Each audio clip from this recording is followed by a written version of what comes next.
All right, so we are live with another episode of the Dreamers of the Day podcast. I am David Fox, and here we've got a good friend, a fierce competitor, a true like if there ever was an American gladiator, he's definitely it. We have Craig Funk. He's the owner, operator of Freedom Fitness and Martial Arts in Brighton. And do you still bounce, Craig?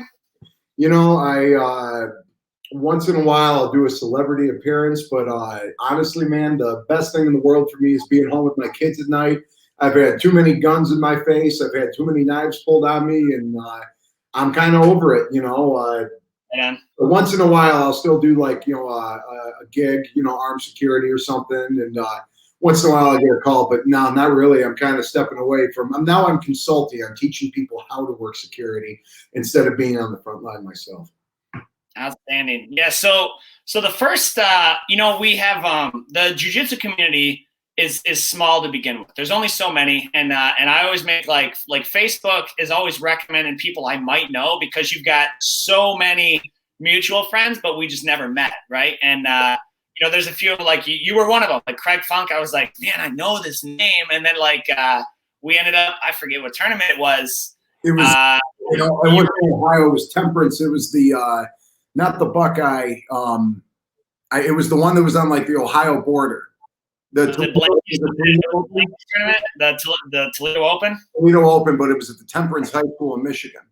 Okay, yeah, I remember. I know Temperance, but so I saw your name across from me in the bracket, and I was like, so I had to I reached out to a couple of my friends. I was like, man, what do I need to know about this guy? Like, you know what? I called on you too. I called like 12 people. I had to know. I'm like, what am I up against? They're like, I'm like, okay.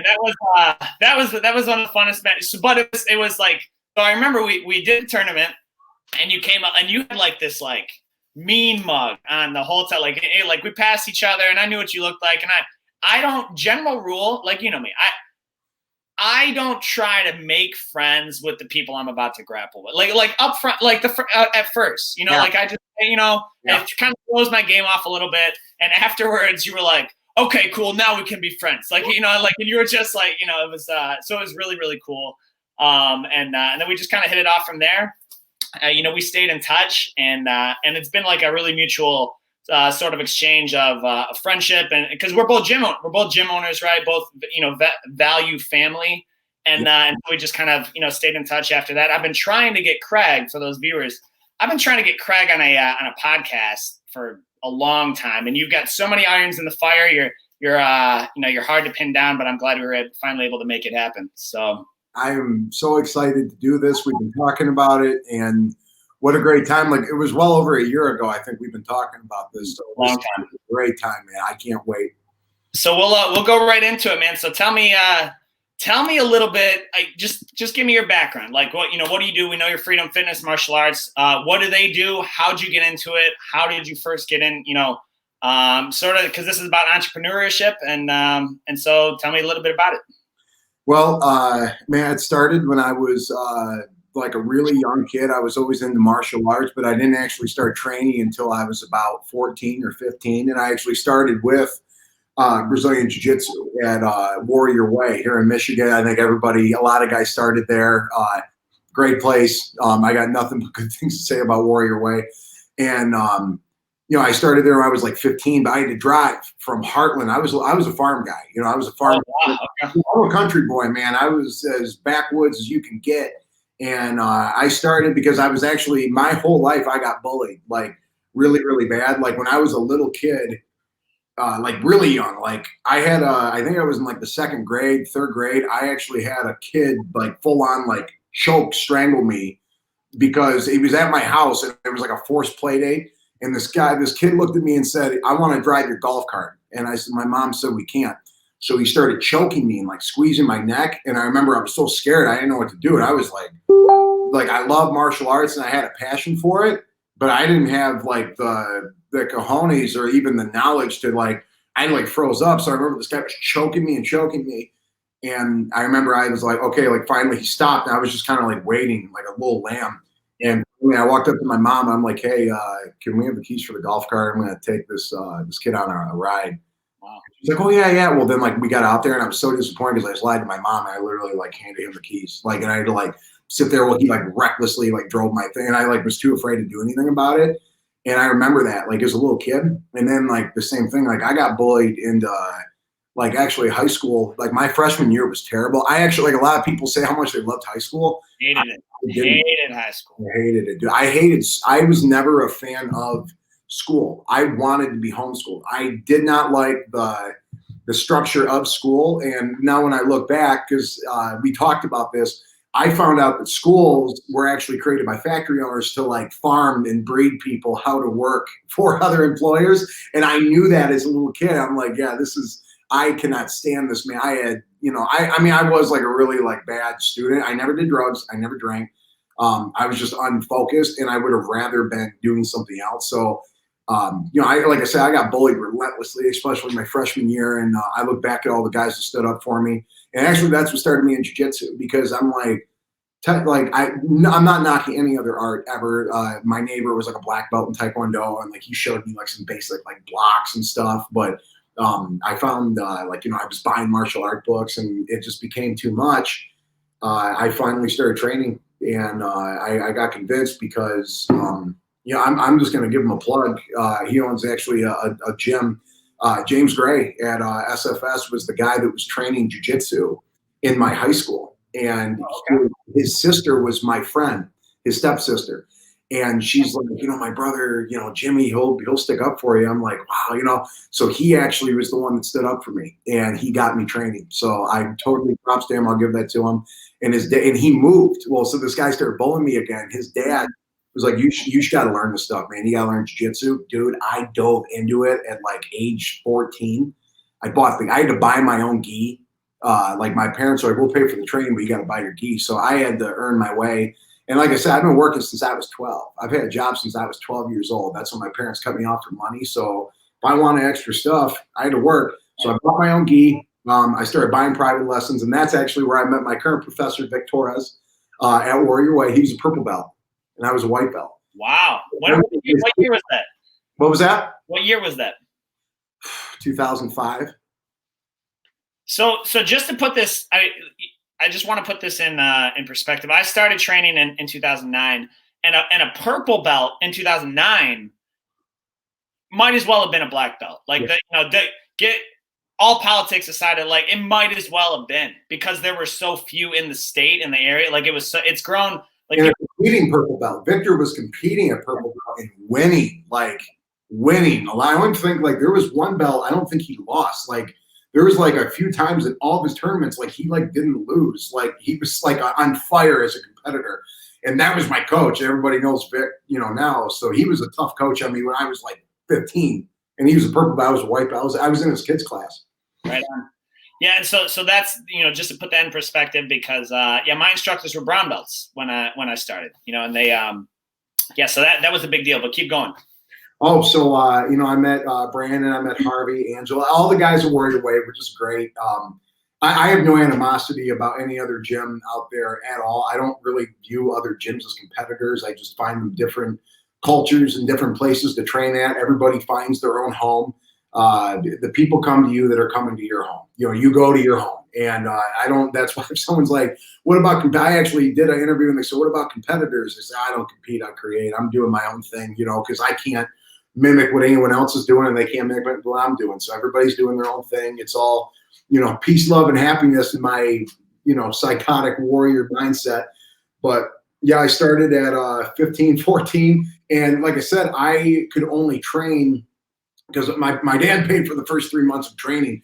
After that, like I said, 12, for my 12th birthday, they said, you have to get a job. That was for my 12th birthday.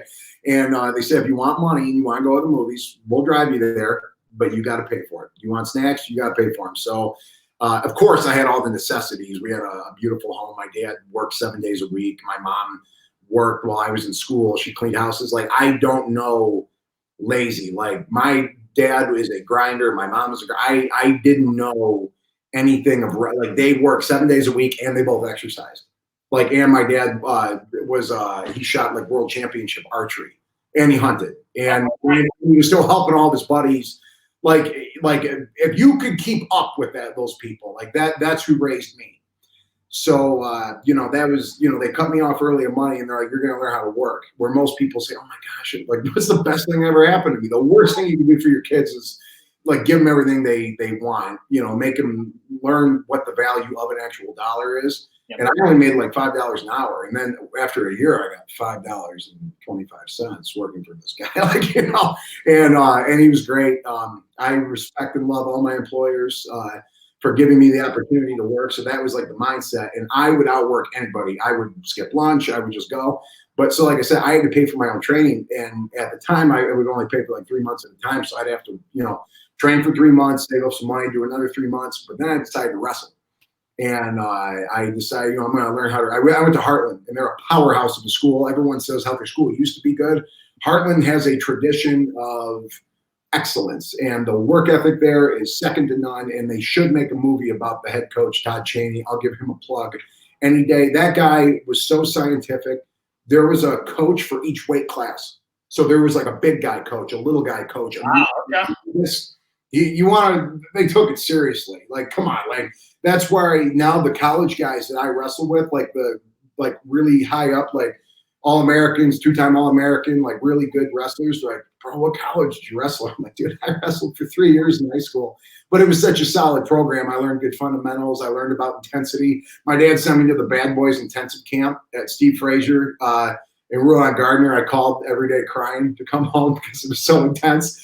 And that kind of like either broke me or made me. I don't know. But that camp really turned me into a relentless training machine at a young age. So back to it. Like I said, I was working at 12. I was paying for my own training. My parents, of course, would help me, but I had to pay for private lessons, whatever I wanted to do. And I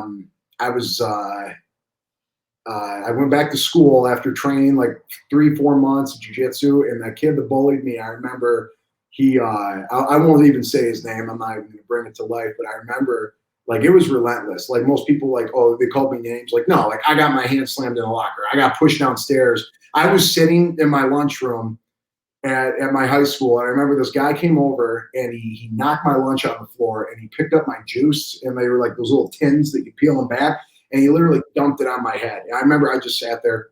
I just sat there, and I wanted to punch him, but I was afraid that he'd punch me back and like knock me out. So I just sat there and took it. And like that was like when I started training. But so finally I remember like when that same guy gave me a hard time, I remember I went up to him and I took my backpack off and I got in his face. And I just said, leave me alone. It wasn't anything dramatic, but nothing happened. And that's when he was like, oh, this guy's standing up to me. He's not going to, like he would like say a few things, but he never physically would even think about doing anything to me after that.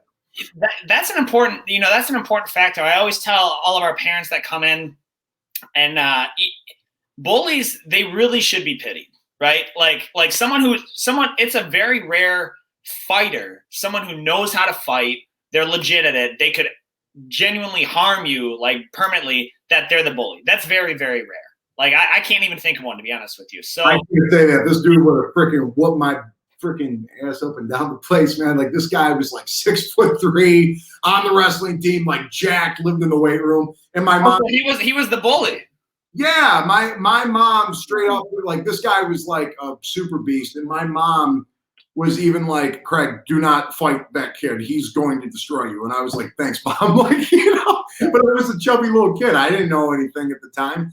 But after I learned jiu-jitsu, that all changed, man. Because it wasn't the fact that, worst case scenario, I would have gotten knocked down and held him in my guard until they broke it up, and everyone would have seen, okay, at least we know he may not be the toughest, but he's not going to take crap, But they didn't even get to that point.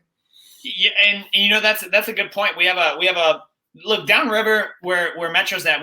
It's a deep wrestling culture, and I was like, I knew what we were getting into coming down there. And we have one of these guys. He coached wrestling. He actually coaches our wrestling at Metro. His name is Jim Sawola. He was like, my goal, no matter what fight I went into, at a wrestling match, it was I don't care if I win or lose. The guy is gonna not look forward to rolling with me again. Like that's it. Like even if they win, I want them to be so gassed at the end of it. Remember me. Right. You will remember. Yeah, exactly. But that was the mentality. And you're like I said, you got to develop. Wrestling's great for that. You develop at a young age, and that guy sounds like I would hang out with that guy because that. Imagine taking that attitude into everything in life. Exactly. So right after, so that's how you got into it. What you're right now, you only do the gym full time. You do the gym full time. That's all you do. What did you do? Like, how'd you transition to that? Or what did you do before that? Because I know a lot of school owners, they're like, it's not too many of them that do it full time. Like a lot of them, they either have like their main reliable job. And I did this. I had split jobs for a long time, but I'm just saying, not too many people do it full time. And so, like, when did you make the switch? How did you make the switch? Go into that a little bit. If I don't think this is going to be, you actually did it a lot smarter than I did. You're a grinder. You're a really hard worker, but you're a lot smarter than I am. I literally, from, like I said, the age of 12, I've been working. I've never not worked. At the age of, God, I was landscaping, 18, 19. And then I was also bouncing. I started bouncing when I was like 18. And I was at and I got thrown in like this huge nightclub. I was never like a bouncer in some shit, bar. And, it was never like that. I was in this big nightclub and it was just crazy popping happening. So I had that going. I was landscaping. After the landscape, I actually got really bad tendonitis and like rhabdo in my arms because I did like 600 pull-ups in this one workout and I screwed myself up. Yeah, I was young too. And I would never take a rest day. I used to train ridiculous when I was like 19. Like I did like 18 weeks every day intense without a rest day. And I screwed myself up really bad. So I had to like reel it in. I couldn't even work landscaping. So I was actually a maintenance worker at a Walmart. So I was literally scrubbing toilets and I hated that job. It wasn't that the corporation was bad. It was just I was not. I didn't care for it. It was terrible. I was trying to find any way not to go to work, but I would go. I just couldn't stand it. I was trying to get positive and map my day out, how to make it efficient. And something always went wrong, and I didn't care. I just went back. It was terrible. So like I said, I was working at a Walmart. I was working at a nightclub, and so I had those two jobs. But then as I got a little bit older, I was actually, I decided my wife, I was working in a gym that went under and I was a manager there. It mostly went under because I was like, okay, I'm working these crazy hours and, I'm not really getting what I want out of it. I'm training people and I'm a blue belt. I want to be a black belt eventually. I don't want to be the head guy. I've had instructors move. One of them, I think, got like deported or something. He didn't even speak English. I've had all kinds of different instructors, and I was blue belt forever. It took me, I was a white belt from the age of 15 until I was 21. Training consistently? I remember I only got to train by myself. So I would roll on buddies' trampolines or in a basement, but I would only get to the gym 3 months at a time, get those skills, write them down, practice them at home. So when someone says you can't get better at jiu-jitsu by yourself, they're lying to you. You can totally mimic those movements. Let me get on topic. So I was at one point after the Walmart gig, I was doing the nightclub, and then I got a construction job. So I had two jobs that I worked full-time at the construction gig Monday through Friday, and then I worked the nightclub Thursday, Friday, and Saturday. And then I was also decided to open a gym at that same time. And I was 22, 23. So I would get up at 6 and I would work until 4. And then I would come to the gym between 4 to 8:30, no, 4 to 8, get home, shower, eat on the way to the bar, get to the bar by 9, work until 2, get everyone out by 2:15, 2:30, home and in bed by 3, 3:20, back up at 6. Wow. How long did you keep that schedule? I did that for probably 2 years, 3 years. Wow. Did you notice an effect on the sleep deprivation? That's only if you think it like it's real. It's not like if people that say they're tired that don't have kids, like I'm like, you don't know what tired is, dude. And the thing is, and even then I was technically helping raise my at the time girlfriend, now my wife, her son Logan, he's my son. I've raised him since he was 3, and he was up in the middle of the night and stuff. And I've always, it's only tough if you think it's tough. You know, I mean, you would be surprised what you can do when you have to. You know what I'm saying? Like, you know, at first everyone's like, oh, I'm only going to get 6 hours of sleep. Like, dude, I've done it on 2 or 3. Like, these guys in their 20s saying, like, well, I got to get sleep. Sleep, you can sleep when you're 30. You know, it's like work, man. You know, so like I said, I've always had at least, like at the time I had like 3 jobs. Plus I was like doing personal training, and I was like still doing seminars. So I had like always like multiple gigs. I was helping people move. I had odd jobs. I was painting houses. You name it. If someone offered me money, and it was going to be, hey, we'll give you $50 if you come help us move for 2 hours or something. Or, hey, if you can paint so-and-so, if you can help this old lady clean out her garage, we'll give you $100. Sure. Where does she live? Royal Oak. Perfect. I was there. There was no excuse of why you couldn't go get that money. If someone was offering it, you go, I mean, I'm not knocking this, but I'll probably get fired for it anyway. Everyone's talking about, you know, their mental health, Your mental health is going to be good if you have a solid revenue and you work really hard. If you work hard during the summer and then you can harvest in the fall, you can relax during winter. Well, with gym owners, we actually work harder in the winter and we can relax in the summer. But I work hard year round. There's never a slow season if you have passion. And now the sleep deprivation thing, now it catches me a little bit, because like when I was really building this, I mean, I worked for years and never took a paycheck ever. You know, I always broke even, or I was negative, and I had to sell personal items. At one point, I actually had to, when I was doing this full time, and I finally like bit it off. I'm going to do this. I actually had to sleep here. I would get up at 4:30 because I had a 5 a.m. private, and I didn't have enough gas money to get from my house to here, so I had to return pop cans to get gas money to get to the job that I wanted to be my full time. And I would sleep on the floor.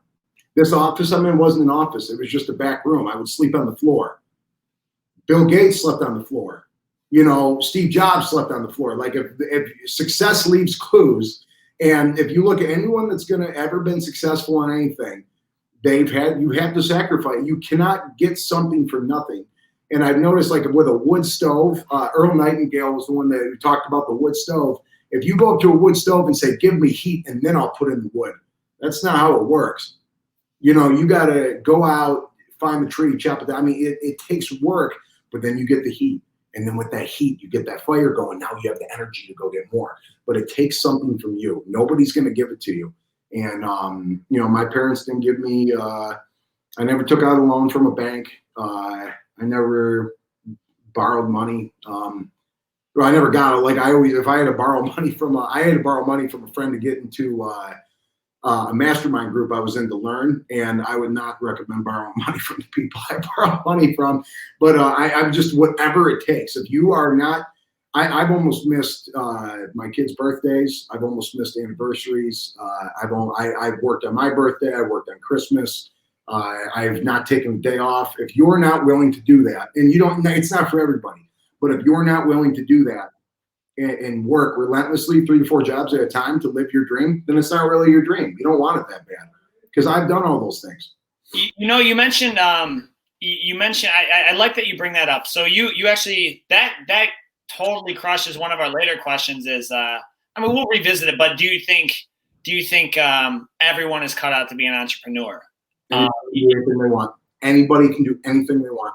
So based on, you know, but with keeping in mind what you just said, like, yeah, everybody's got a passion for something. Like my passion is jiu-jitsu. Like it's made it's such a terabyte, like hours and weeks and days I can talk about the difference it's made. But that's not, I understand that's not going to be everyone's passion, but they have one. Some guys are about motorcycles or cars or Xbox or, you know, whatever, like, and it's, and that's but there is, I like that you brought up the debt, right? Cause I know I like to live debt free. You mentioned you never got a loan. So a lot of people do it. They sort of do it backwards. They're like, oh, I want to get a loan, and everyone's got their own business plan. Okay. But I want to get a loan to get everything I need all at once. Like get it, like let's get all the mats. Let's get, give me the building, like get whatever. Dude, we started $100,000. Okay, now I'll start. I'm all set up to work. And there's there's something that's built in that process. Like, because especially when you're starting up, things don't go according to plan. If I could rebuild Metro today, it would be drastically different than how we built it. I'm talking like architecturally. There's a lot we would do different, but you don't know that. So like, it's almost better to start grinding through and realizing like you're in the trenches. Like, this is what needs to happen. Like, I should really make this pivot here. And in order to do that, I need to work. It's going to take me 3 more weeks of these other jobs to do so. And I like that because one, I mean, if you have $10 and no debt, that puts you in like the top 5 or 10% richest in America. If you have a $10 bill in your pocket and no debt, you're like it's a crazy percentile, right? Like 90% of cars all have a note on them, so like, but I like that work ethic behind it. You're like, I'd rather work for it and it will come eventually, because so many people, like, they get it. We're talking about college debt or business loans, and they do it backwards. So rather than work 5 or 10 years to build a business, they get a loan, and now they're working 5 or 10 years to pay off the loan. And a lot of times the business goes under in the process. So now they're just stuck with this debt. You want to see how I did it? Yeah. Straight up. This is, I'll give him a plug. Chris Malgeri, he owned a gym. He ended up moving. I think he lives in like Alaska or like New York. I haven't seen him in years. I'm a firm believer that a true test of your intelligence is your imagination, not education. Education is not intelligence. I didn't go to college. I went to college for a day and a half, and I had like a Tyler Durden moment where I literally stood up, grabbed my things, and I left. And this lady's like, "Where are you going?" I said, "I'm going to start my life." I went to the counselor. He said, "I want my money back for these classes. I don't have money for books. I had to pay for this myself." Most guys don't pay for their own college. Your freaking parents do it. Like, that's ridiculous, man. Like, how are they going to value that and take it seriously? Well, I had to pay for my own. I didn't have money for the book, so I'm like, I can't even do this. Now I got to sell. I'm like, this is just stupid. Like, I don't even like being here. Like, I failed special education math in high school and algebra twice. Why am I in an algebra class in college? Like, this is stupid. Like, I'm not doing this. So I got up and I left. I got my grand back. I paid for classes. I'm like, this is stupid. They gave me my wad of cash. I left. This is actually Chris Malgeri taught me this. I'll probably never see that guy again, but this is what he taught me. So let's say you want to start your business and you're like, well, I need mats. Well, I got my mats used, and they were old karate puzzle mats. And for my jiu-jitsu class, because we're a fitness gym, we only had 1,000 square feet. We still do, but we made it more efficient. We actually had to take 15 minutes to set up the puzzle mats before jiu-jitsu, clean them. I'd have to stay here, wait for them to dry, and take them back all down for the fitness class the next day. I did that for years, and then they started falling apart. So then we had to put them all together and then Gorilla Tape them, and then mop them, dry them, take the Gorilla Tape. Well, then I'm losing money on Gorilla Tape. So like I've literally done every uphill fight thing ever, and you can't kill me because I'm a cockroach. Like, I've gone through the worst of the worst. I've dealt with crap my entire life. Nothing's ever worked out, and that's just how I do it. And it doesn't bother me. I just show up. So this is how I develop my business. So you do it by the number of what you need. Let's say you need $10,000. So we take the 10,000, all right, and we divide that. So we have 10,000. And let's say you want to get that money in, you need that money. You want to start a business in a year, 1 year from now. So 10,000. So we divide 10,000 by 1 is 10,000. So we have 1 year. So we divide it by 1, it's still 10,000. Then how many months are in that year? 12. So I'm terrible with math. That's the other thing. We just discussed. $833 a month. I'm way ahead. $833 a month is what you need. So how much is that per month? So $833 a month. Yep. So in 12 months, you'll have $10,000, right? If you have $833 a month. Okay. Now, divided by 12 is 833. So we go year, and then we go monthly, which is 12. And then how many weeks? Divided by 4 weeks, that's called $210 a week is what you need. Okay. So then we go weekly, and so we divide the 833 by 4. So it's 210 a week. Now, how many days are you willing to work? Everybody says 7. I said 7. I meant 7. Most people, they're, when's your day off? If you need a day off, then you don't want to do this. That's just what it is. Like if you're, well, I need a day off for my mental health, for my rest. Like, okay, well, that's why I'm going to get it. If you only work 40 hours a week and I work 80, I'm going to get twice as much done, especially with my work ethic. So now, so at $210 a week, first of all, that ain't nothing. Now, divided by 7, what's 210 divided by 7? $30 a day. So if you can make $30 a day, and then divided by hours, how many hours you're willing to work? I was willing to work 18 to 20 a day with 3 hours of sleep. Do that math. If you think that you can't make $10,000 just sitting there for you to go buy whatever you want in a year, you are lying to yourself. You are lazy, and you are not being creative, and you are not using your imagination, because your imagination equals intelligence. That is how I've accomplished. I have bought in vehicles I can't afford. I bought a Toyota 4Runner, couldn't afford it. So I wrote down the amount of money I needed. I divided it. And then I said, well, I need to make $30. Let's say it was, I need to make $50 a day. And let's say I found 2 people or 10 people that wanted to do private lessons for $25 an hour, even though I charge over 100. You know what I'm saying? Like, do the math. And then if you double up on that and you work even harder, you'll get it in half the amount of time.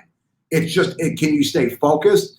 And motivation is an emotion. Discipline is an actual, you know, Jocko talks about that. And that's why I have it up in my gym. It's discipline equals freedom at the top of inside of my gym, because it's 100% true. And if you can divide those numbers out, and I'm not a math guy, I'm terrible at math, but if I can do that, anybody can do it. Absolutely. And that's an important, you bring up an important aspect. Everyone, like, you know, everyone is choosing, you know, they want that immediate gratification, you know, like I can't even, I miss the days, like I had to, there was a split second where you weren't allowed to like buy an iPhone outright from Verizon. Like they're like, no, you gotta finance. It's like, fine, to finance my phone. What do you mean? Like I thought phones were $200 or $300 now. Like I got a free upgrade. Like here, just like let's do that. And so they want that immediate gratification. But I'm telling you, like talk to people. Like talk to people. I would say this to young people, talk to 18 to 25 or 30. But before college age, talk to people with student loan debt, and like it crushes them. I don't even know what I spent a month at college, same deal. I was like, I'm losing money at my job to be here. And I was okay at college. I was okay, but like they, you know, wasn't my scene. And so like it's worth it in the long haul if you're just willing to have patience with it. Dude, I was skipping school in high school so I can go to work. It didn't make sense to me. Why would I go sit in these rooms with these people that are condescendingly speaking to me, with all these stupid kids that are doing drugs that I don't want to be here, and they're unfocused, and they're listening to crappy rap music, and they're negative when I could be at work. So I would get in trouble for skipping class to either go work out or to go make money. That was the 2 things I wanted to do, and it was a waste of time. What's a good cue? Like, you know, someone may think, because I feel like there's a few different mindsets. One is, oh, I'd love to go into business for myself. I've always wanted to, and they don't actually realize what's involved. 2, they're entrepreneur born and bred, like that's just who they are, and they'll go chase it. You know, like you, like, I don't care how long it takes, how long I have to do it, I'm going to chase it. And then there's those who like they almost don't give themselves enough credit. They're almost like, I'm not the entrepreneur type. What would be your advice or your cue to somebody that they might want to consider going in business for themselves? Even if you're doing 2 jobs and work, like what's a good cue, or somebody that they could look at themselves and be like, ask yourself this, and if that's the case, you know, what's a good cue? It's have you seen the movie Fight Club? Yes, of course. That scene where what was the guy's name? Raymond J. Kessel, where Brad Pitt, Tyler Durden, puts the revolver to the back of his head and says, "Raymond, what did you want to be?" And he says, "A veterinarian." "Why didn't you do it?" "Too much school." "Would you rather be dead?" And all of a sudden he says, "I'm going to keep this, and I'm going to come check up on you in a few weeks. And if you're not well on your way to being a veterinarian, you will be dead." And then he just takes up and runs. What do you think that guy did the next day? Now that's extreme, but I'm an extreme guy. I love that scene. I watch that probably twice a week just to stay motivated, because it's true. Everyone says, "Well, I want this." Put it this way: if something scares you, like I heard this analogy. They said, if who, most people, they say, who's someone you love and you do anything for? Oh, my kids. Okay. If you have a daughter and somebody said, like, what scares you? If you're afraid to lose sleep and risk it all and you don't want to take that risk, that's okay. It's not for everybody, but anybody can. Anybody can do it. Like if somebody, Dan Pena was the one that said, are you afraid to walk across a 2x4 in your yard? Well, no, you just bounce on your walk. He goes, what if you were 100 stories up in the air and you had to crawl through a window and somebody covered your child in gasoline and was holding a Zippo and said, crawl across it or I'm going to light them up. Boom, you'd be across it because now it's on the line and you're going to do something that you're not afraid anymore because that's what means to you. I'm not going to let my family starve. That's why unemployment, welfare, no such thing in my vocabulary. I will not accept a handout. I completely refuse. And nothing against anyone that has to use those things. Just for me, it's not in my vocabulary because anybody can do anything. I can barely read. I'm terrible at math. I did not do well. I was raised a very conventional stock. My parents are not entrepreneurs. My grandfather was an entrepreneur. My uncles were not entrepreneurs, which actually my uncle just started a hot dog business called Funky Dogs. And I'm proud of him. I think it's great. So that's what I mean, like entrepreneurship, it's you can choose. This is the greatest country in the world, and you can literally do whatever you want. If you want to start a business doing anything, there is somebody that will be interested in it if you have enough passion to bring to the table. It's not that certain person has a golden touch. Trust me, I have the opposite of a golden touch. Everything I touch, I destroy. And I'm good at destruction, breaking, and chaos. And I figured out a way to thrive in that chaos. Do what you want to do and chase it. I haven't really been good at anything. I was like the worst guy at the jiu-jitsu gym. I did not get anybody to tap out or submit for a year and a half of consistent training. I went and got my ass whooped every single day. I was the worst guy in the wrestling room. I was the worst guy on the mat at jiu-jitsu. I was the worst striker. And what did Albert Einstein say? He said, it's not that I'm so smart. I just stuck with the question longer. So anybody can do it if they're willing to sacrifice something, but you have to give up something. You cannot have it all. You cannot have it all. That's one you can't. There's always going to be anxiety and ulcers and sacrifice of something. If you want something, you got to give something. If you want more, you got to do more. And if you're doing more, you're not going to have that time to relax at home and do something. Now, someone might say they figured it out. I've technically figured it out. I'm actually very happy, especially all this quarantine time home with my family. Oh my gosh, I've had dinner with them every single night. I've laid with my daughter and read her a book every single night. I've done jiu-jitsu with my son. I watch movies with my wife. I'm writing my books. Finally, I'm getting to everything. And it's do what you can with what you have, when you can, where you are. There's no excuse. And if you make one, then you can make your excuses. I'm not going to. But that's just how it works. And anybody can do it. And I will motivate you to run through walls if you want to. If you want my help, I will, help anybody that thinks they can't do it and, well, I don't have any skills. You do. And if you say you do, or if you say you can or you say you can't, you're right. Henry Ford said that, but who was he? It's 100% true. And you make an important distinction, right? Like there's this podcast, this conversation, it's about entrepreneurs because that's our passion. That's where we're at. It's something that we really love. Everyone's, with this, you bring up the quarantine, right? You get my opinion on it and they're like, oh, I didn't see this coming. I was like, I feel like jiu-jitsu has trained me for this because I've been getting my teeth kicked in for a decade. Like I've been getting my face ground on the mat for a decade. Like I've been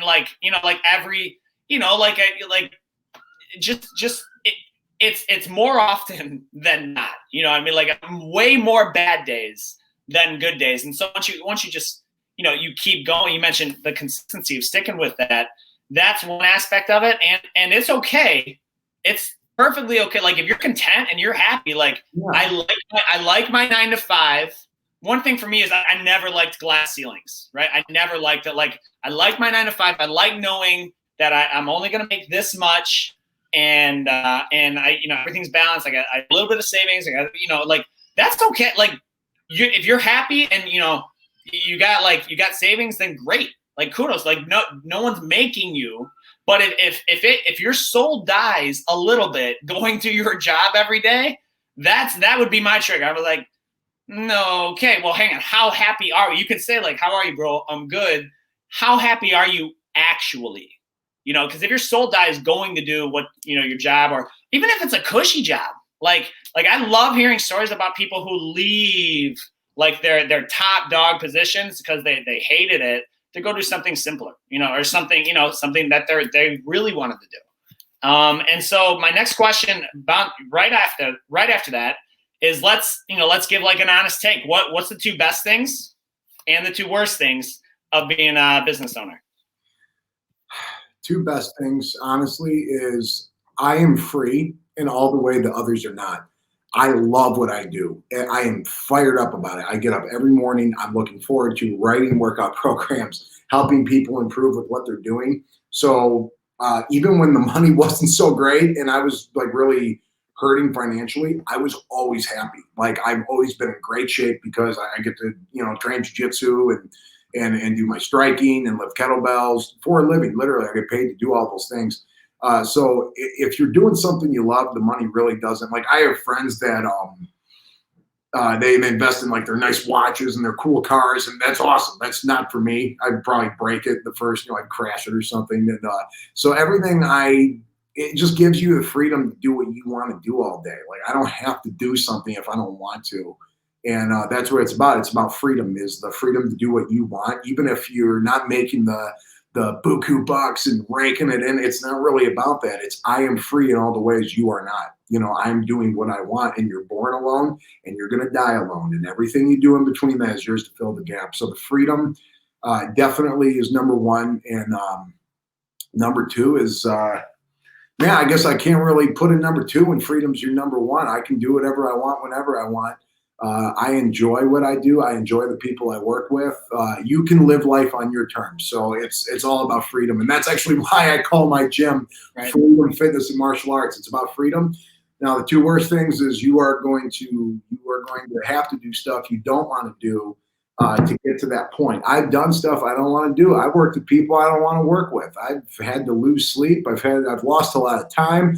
I lost a lot of money. I lost a lot of friends, but I never gave up on my dream. But you're going to have to give something up. So that's kind of a downfall, but it ends up working out. And the other thing is you're gonna spend a lot of time away from your family if you really want to. And most people say, I'm willing to do that. It's hard. I've almost missed my daughter's birthday when she was 2, because one of my students actually broke her collarbone, and I had to take her to the hospital and wait with her and get her all set. And I almost missed my own daughter's birthday. I was late too. I mean, but it's a responsibility that you have as a business owner. You are now stepping up, and your wife may not understand, your husband may not understand, your significant other, your family, they might go, why are you doing all this? Why? So you're going to be misunderstood, because a lot of people, like they're working that 9 to 5 and they go, oh, it's the weekend, I'm not working. No, I work every day. And to you, that might sound stressful. To me, if I'm not, I work when I'm on the cruise ship. If I'm on a vacation, I'm training every day. I'm writing new workout programs. I'm blogging. I can't turn it off. And it's not like a bad thing. Most people are like, oh, that poor soul. I'm like, man, I like having a brain that's active. I don't know, like, I shouldn't say this. I'll probably get hit by a beer truck leaving. I don't know how I'm going to die, because like my brain just won't. Like I'm always looking forward till tomorrow, and I'm loving today, and I really liked yesterday because I did exactly what I wanted to do. I'm going to do what I want today, and I'm going to do what I want tomorrow, and you cannot kill me. But that time away from my family is really rough, and so I'm going to say the time and what you're going to have to do to get there, it's going to suck, but man, is it worth it. And that's an important, that's an important, because we face the same thing, right? Like even now, like during the quarantine, I'm working.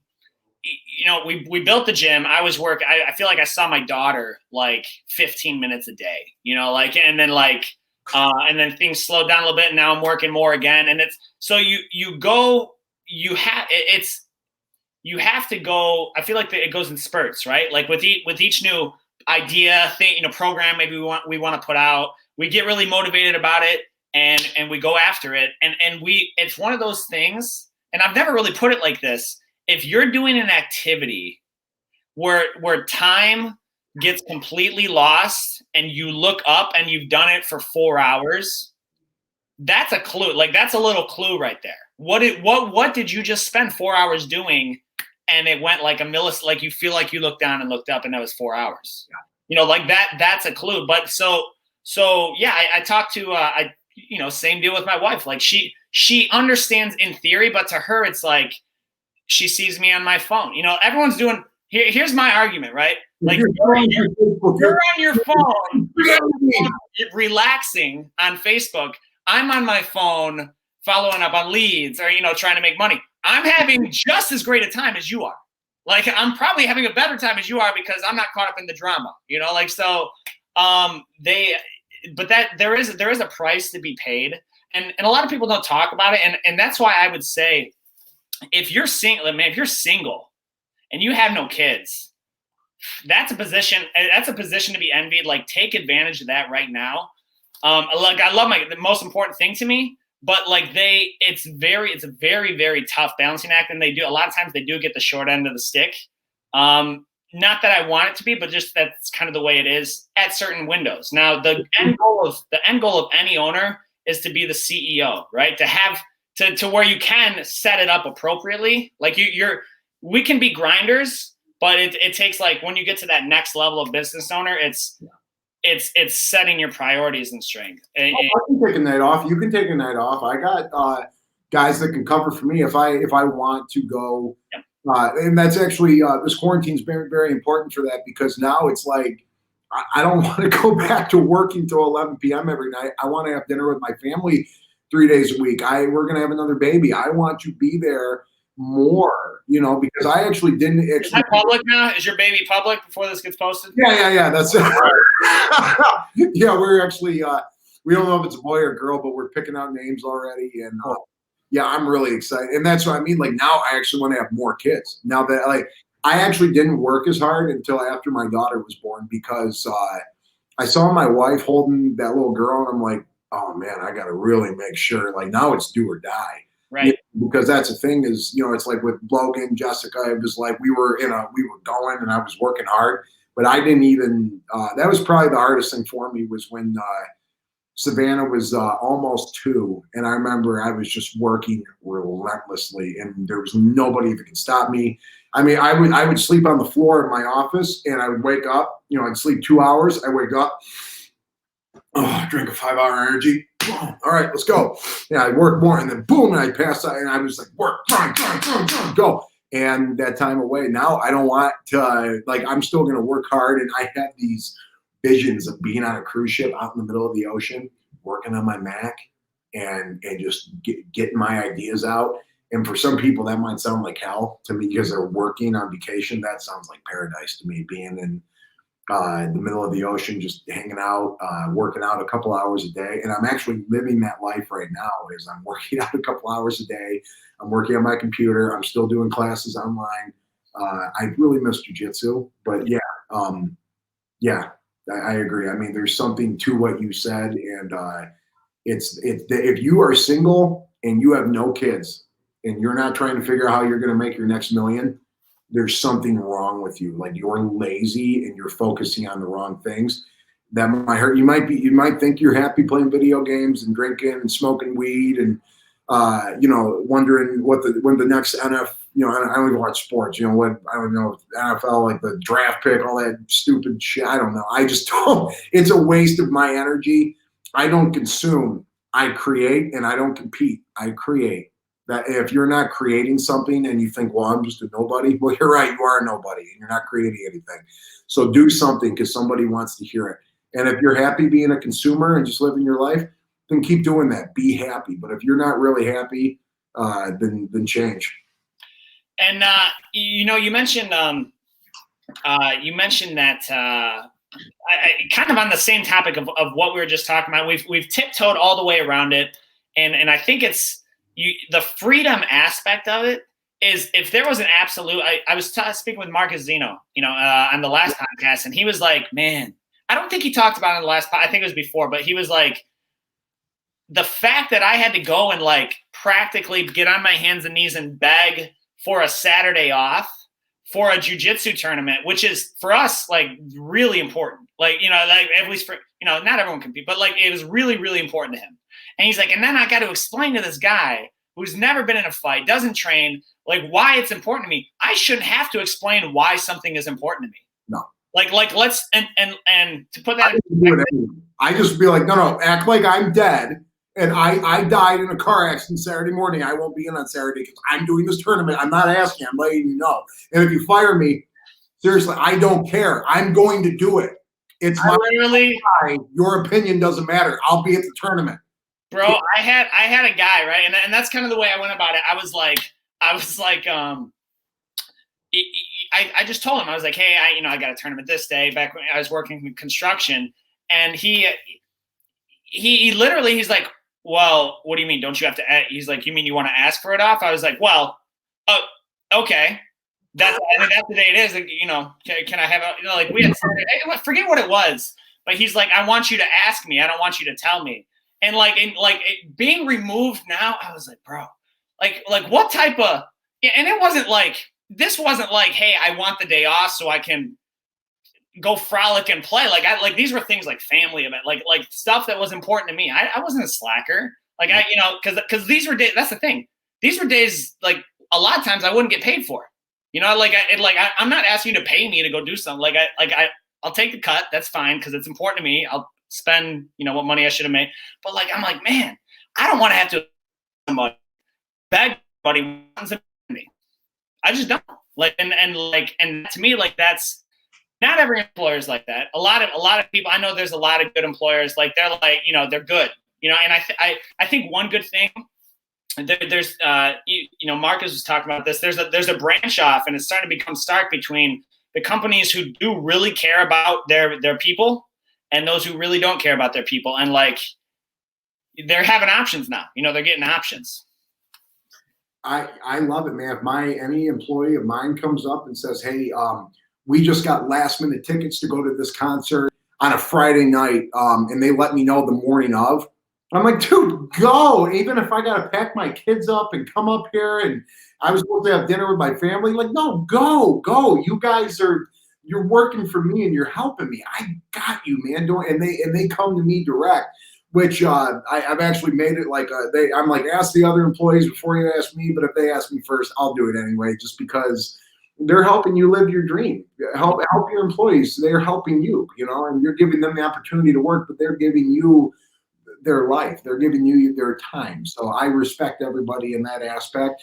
And you're right, but I'm also a big you know, what was the Robert Downey Jr. quote where he's like, smile, nod your head and agree, and then go do whatever the fuck you want to do anyway. I live by that. Go do what you want to do. And when you die one day, you're going to regret. You're not going to be on your deathbed going, I'm so happy I worked all that overtime at the company I hated. No, take a Saturday off and go fishing. If they got a problem with it, don't worry about it. You'll find it.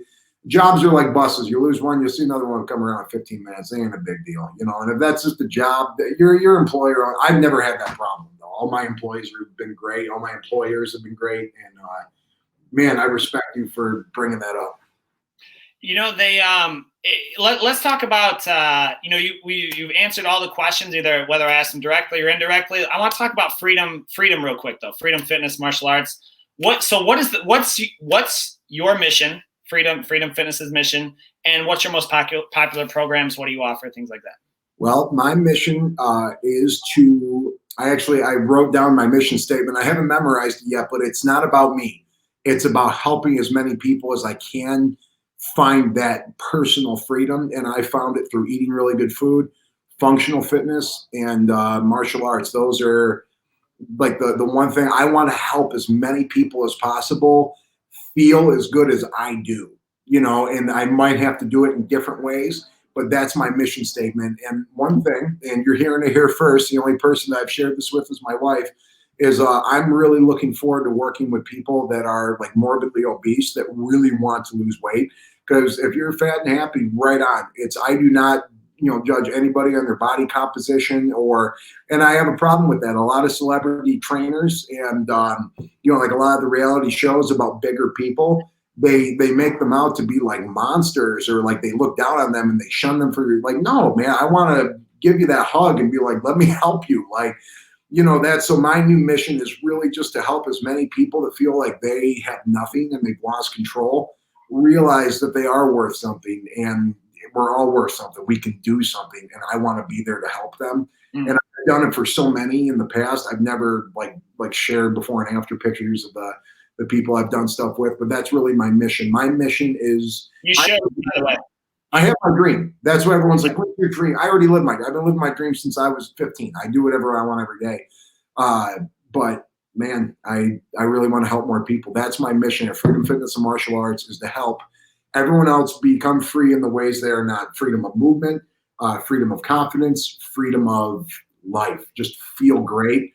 And don't make it about a punishment for what you ate. Make it a celebration for what you can do. Absolutely. And so what are the most popular programs like at Freedom? I know you offer quite a few. Yep. So we have the kettlebells, circuit training. And so we have Freedom Fitness and Freedom Fighter, and the Freedom Fitness includes like the kettlebells, the circuit training, yoga, and then Freedom Fighter, we offer striking classes and we offer Brazilian Jiu-Jitsu. Now my Jiu-Jitsu classes are a little bit different. I mean, I teach gun disarms, I teach knife defense. You name it, we're going after it. But our most popular program right now is honestly our Jiu-Jitsu. So I originally was Funk Fitness, and I still own that name. We're doing business as Freedom Fitness and Martial Arts because that is more of a representation of what we're doing here now. Our Jiu-Jitsu program has quadrupled in size. I made full curriculums for white to blue, blue to purple, purple to brown, and right now I just have a white belt army, and then I have white belts win tournaments, bro. My coach Alvarez told me that, and he's like multiple time world champion. They slaughter the IBJ. White belts win tournaments. No one brings a crew. It's cool to watch the upper ranks, but no one brings a crew of black belts. White belts win tournaments. I will one day. I have a vision of that because, like I said, all the guys that are like, it's funny, they say of what was that? 100 men, 90 shouldn't even be there. Or 80 shouldn't be there, 10 are targets or something, and they say, but one will break. I can't repeat it, but I've heard it before. I don't know, man. I got a bunch of lifers. Like if I have probably like 70 guys that train jiu-jitsu with me right now, and like they're lifers, man. Like of all the 70, I can see like probably 50 of them going to black belt because they're here like. That's heavy. That's a heavy lifer. Dude, 7 days a week. Some guys are here more than I am. Like we have a check-in sheet, like a physical. You have to write an X, like not a computer, and they have accountability to do that, and we keep attendance of it. So if you're coming to me saying I'm not getting any better, let's go look at your attendance sheet. Well, you were here twice this week. Look at this guy. He was here 6 times this week. Now, of course, people are doing what they can, but it holds you accountable for that. But our jiu-jitsu program is so big right now. With the thing of the gyms being shut down and come back, I don't know how soon we're going to be able to actually do jiu-jitsu. So I'm really going to focus heavy into the kettlebell lifting, which I've refound my passion for because I started with kettlebells when I was like 17. So that's why I'm like I just destroyed myself in this crazy circuit. I posted it on my social media. So I'm really found my love for health and fitness, and I kind of revamped my nutrition and my mindset of going towards. So it's not like a scientific method, but it's what I've been doing for over a decade, and it works great. And, I'm actually writing a book on that right now. So my health and fitness programs, because that's what it's about. It's about being healthy. It's not about a look. It's not about like your definition of strength might be different than someone else's in the case of what's more dangerous, a lion or a shark. Well, are we talking about land or are we talking about water? It's 2 different animals. So it's just my manifesto into the world. So right now our jiu-jitsu is the most popular, but I'm really about to do some pushing into the fitness world and our kettlebell. Our kettlebell lifting, we accidentally discovered our own style and our own program of kettlebell lifting that I have not seen anywhere else, and I'm really looking forward to just like releasing it to the world. Right on, man. Craig, it's been a blast having you on. Do you have anything, any closing comments, thoughts before before we head off? Is all your information right here? freedomfmma.com, 810-623-9279. Yeah, that is correct. Feel free to get a hold of us through the website. That's my personal number. That'll go right to my phone. If you want a quick response, I would probably send it to the website because that goes to the email, which the War Department handles, which is Mrs. Funk. She's the brain. Our business is a body, and she is definitely the brain. And how do we put it? I think she's the brain and the I'm the eyes and the heart. She's the brain and something. She's the smart one, though. She's the one that does anything that you see at my gym that looks really successful. The build out of anything that looks great at this gym is not from me. It's from my team. Without them, I don't look so good. So I give full credit to especially my parents. They do a ton here. My employees rock. I mean, like, this gym is spotless clean. That's one thing we're really known for. But I'll give full credit. My wife works her normal job as a nurse, and I mean, she works hard and she takes care of our kids, and she still runs this gym. So anything that you see that looks good, I give full credit to her, and she's the one that's probably going to get back to you quicker than I am. But some quotes I'll leave you guys with is, you probably heard a lot of stuff that might have fired you up and motivated you. Do it. Stop talking about it. Do it. You will take action or you will not. You'll get motivated and work hard for 3 days, and you'll fall off the ladder and need motivation, or you'll just do it. This is a quote that I heard from Diamond Dallas Page, and it's my absolute favorite. It says, never underestimate the power you give someone by believing in them. Never underestimate the power you give yourself by believing in you. I'll end with that. David, this has been an absolute pleasure. And anytime you want me on here, I'd be more than happy to. Absolutely, man. I'm looking forward to this. You guys hit up, if you're in the Brighton area. I used to live in South Lyon, that whole area, but I mean, he's the man to go to. Check him out. I mean, even just from this podcast, I'm sure you can see that his passion comes through virtually, which is very difficult to do. Like I like that's one thing. Like, my passion, I'm charismatic in person, not so much virtually. So imagine what Craig's going to be like when you do meet him. So thank you so much for your time, Craig, and we'll stay in touch soon, brother. David, thank you so much. It's been an honor. I love you, brother. I'll talk to you soon. Yep. Take care, bro.